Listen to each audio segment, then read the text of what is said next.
माननीय अध्यक्ष महोदय, मैं आपका बहुत शुक्रगुजार हूं कि आपने मुझे बजट पर बोलने का मौका दिया और मैं अपनी बात अपने दादा मोहतरम के इस शेर के साथ शुरू करना चाहता हूं कि मेरी बर्बादियों पर ना मुस्कुराओ ऐ चमन वालों, मेरी बर्बादियों पर ना मुस्कुराओ ऐ चमन वालों, तुम्हारे सर से भी एक दिन गुजरनी क़यामत है। मैं आप लोगों से कहना चाहूँगा जो आज बजट का ढिंढोरा पीट रहे हैं कि ये बजट बहुत बड़ा बजट है और आम जनता के लिए बजट है, ये आम जनता के को बचाने के लिए बजट नहीं बल्कि ये बजट सरकार को बचाने वाला बजट है।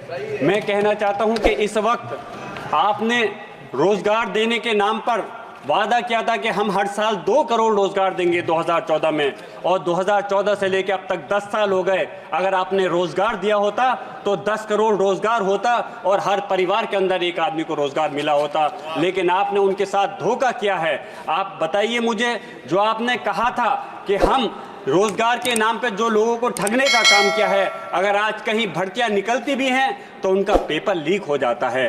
कितने लोग युवा हमारे किस उम्मीद के साथ पढ़ने के बाद पेपर को देते हैं, लेकिन उसके बाद मालूम चलता है कि पेपर लीक हो गया और उनकी उम्मीदें सिर्फ धराशायी हो जाती हैं। आज किसानों के मुद्दे की बात करें, कहा था कि हम उनकी आमदनी को दुगना कर देंगे। आमदनी दुगनी करने की तो दूर की बात है, आपने उनके साथ जो हमारे किसान 1 साल तक एक दिल्ली के बॉर्डर पर तड़पते रहे, हमारे इस देश के प्रधानमंत्री ने उनकी सहायता नहीं की, उनकी सुनवाई नहीं की और 700 से ज़्यादा किसान शहीद हो गए। हमारे पास में किसान समिति के लोग आए थे, उन्होंने मांग की है कि उन सारे परिवार को या तो 1-1 करोड़ मुआवजा मिलना चाहिए या फिर सरकारी नौकरी मिलनी चाहिए। आप उद्योगपतियों के कर्जे तो 16 लाख करोड़ रुपए माफ करने के लिए आपके पास पैसा है, लेकिन जो किसान हैं इस देश की रीढ़ की हड्डी हैं, आज आप उन किसानों का पैसा माफ नहीं कर रहे। हमें शर्म आती है। मैं पूछना चाहता हूं आप लोगों से कि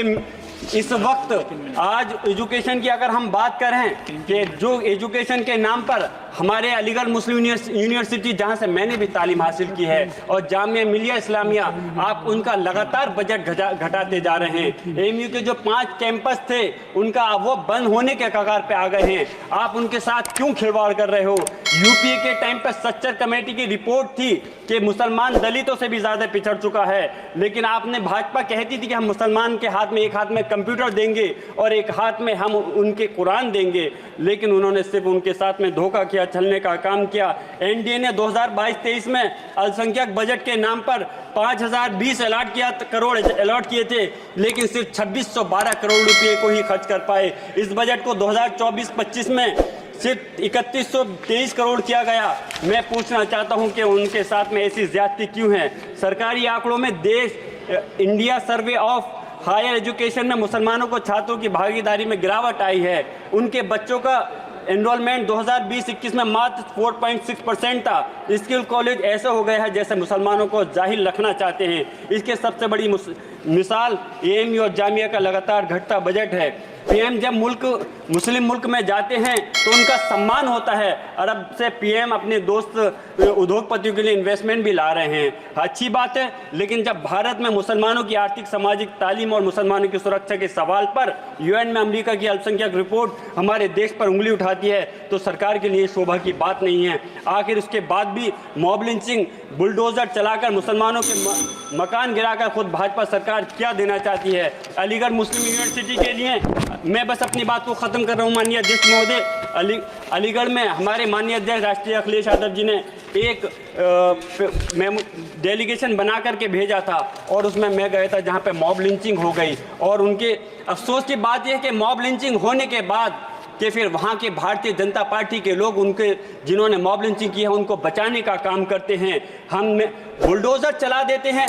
मैं कहता हूँ बुलडोज़र चलाने का काम, सज़ा देने का काम कार्यपालिका या व्यवस्थापिका का नहीं है, न्यायपालिका काम है। बस मैं अपनी बात खत्म कर रहा हूँ इस शेर के साथ कि लश्कर भी तुम्हारा है, सरदार भी तुम्हारा है, तुम झूठ को सच लिख दो, अखबार भी तुम्हारा है। खूने मजलूम ज़्यादा दिन नहीं बहने वाला, जुल्म का दौर बहुत दिन नहीं रहने वाला, इन अंधेरों को जिगर चीर कर नूर आएगा, तुम हो फिरौन तो मूसा भी ज़रूर आएगा, तुम हो फिरौन तो मूसा भी ज़रूर आएगा।